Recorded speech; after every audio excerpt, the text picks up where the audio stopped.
Secrets are exposed. A villain is caught red-handed, and a beloved hero might be having second thoughts about retirement. Monday's episode of Days of Our Lives is packed with shocking surprises, emotional reunions, and dangerous interruptions. So what really happens at the bistro? And will Philip live long enough to expose the man who tried to kill him? Let's dive into the drama of June 16.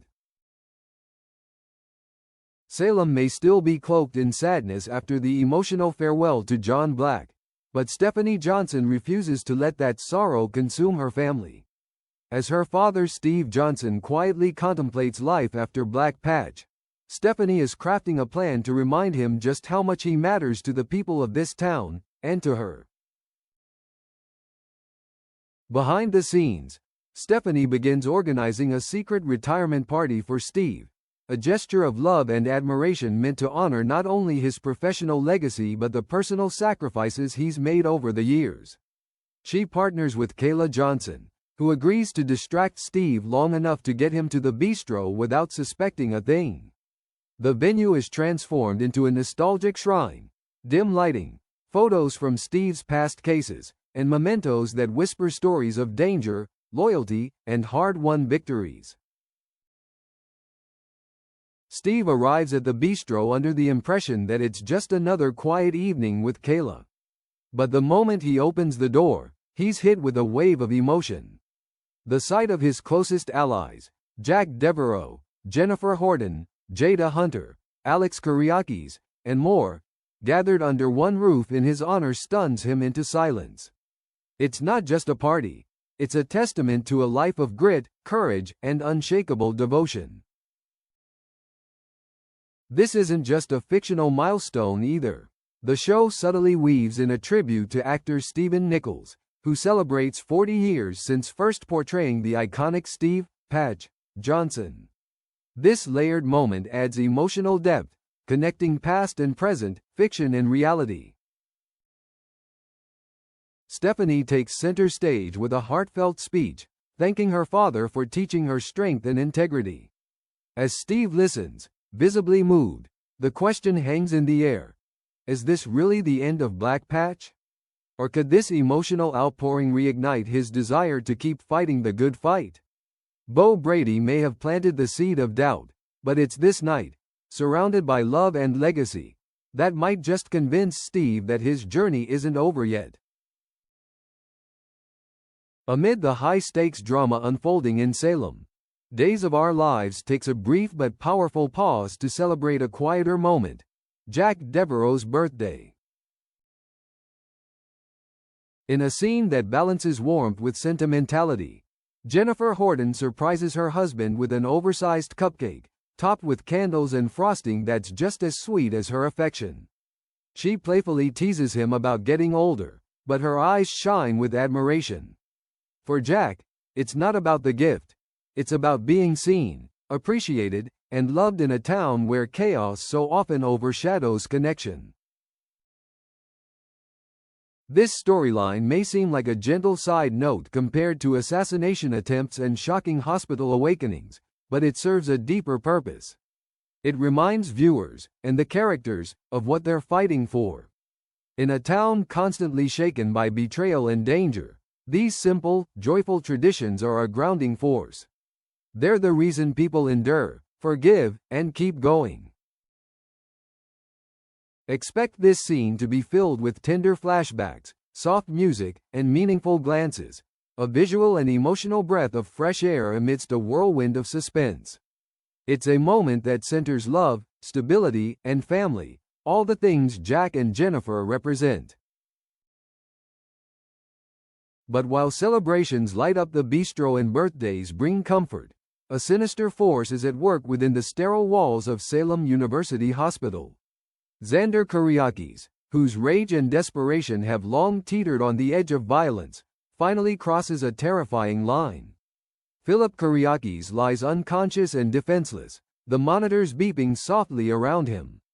To Xander, this is his chance, his opportunity to eliminate a rival, settle old scores, and silence a man who knows too much. With a pillow clenched tightly in his hands, Xander approaches Philip's bed. His breathing is shallow, his eyes dark with conflicted resolve. He tells himself this is justice. But it's not. It's murder. Just as he raises the pillow, the door swings open. Someone has entered. An unexpected presence that forces Xander to drop the pillow and shift gears instantly. His composure cracks. He scrambles to cover his tracks, pretending everything is normal. But his eyes betray him. Sarah Kyriakis arrives moments later, and she knows Xander better than anyone. She picks up on the tension in his voice, the sweat on his brow, and the restless way he lingers near Philip's bed. She starts asking questions, probing deeper, unwilling to accept his vague answers. It's not a full confrontation, not yet, but the foundation of suspicion is laid. Meanwhile, Kate Roberts Brady discovers that the officer assigned to guard Philip has mysteriously vanished. Her instincts flare. She rushes toward Philip's room, unaware of how close her son came to death. Then, the miracle. Philip opens his eyes. He's groggy, disoriented, and weak, but alive. Kate's relief is overwhelming, her voice shaking as she whispers his name. She begs him to recall what happened, to name his attacker, to give her, and the police, the truth. But will Philip remember, or has the trauma clouded his mind, protecting Xander for just a little longer? Xander, now lurking just outside the door, watches from the shadows. His fate hangs in the balance, and the walls are closing in. Back at the hospital, the atmosphere turns tense as Kate Roberts Brady arrives with an ominous feeling weighing on her chest. She walks briskly down the sterile hallway, her heels clicking against the tile like a ticking clock, each step laced with growing anxiety. When she reaches Philip's door, her heart sinks. The police officer who was supposed to be guarding her son is nowhere in sight. Instantly, alarm bells go off in Kate's mind. Where is the guard? Who had access to the room during that window? Did someone take advantage of Philip's helpless state? Frantic and afraid, Kate rushes into the hospital room, bracing herself for the worst. But what she finds stops her in her tracks. Philip's eyes are open. He's conscious, disoriented and visibly weak. Philip looks around the room in confusion before finally locking eyes with his mother. Kate lets out a shaky breath, barely able to speak through her tears.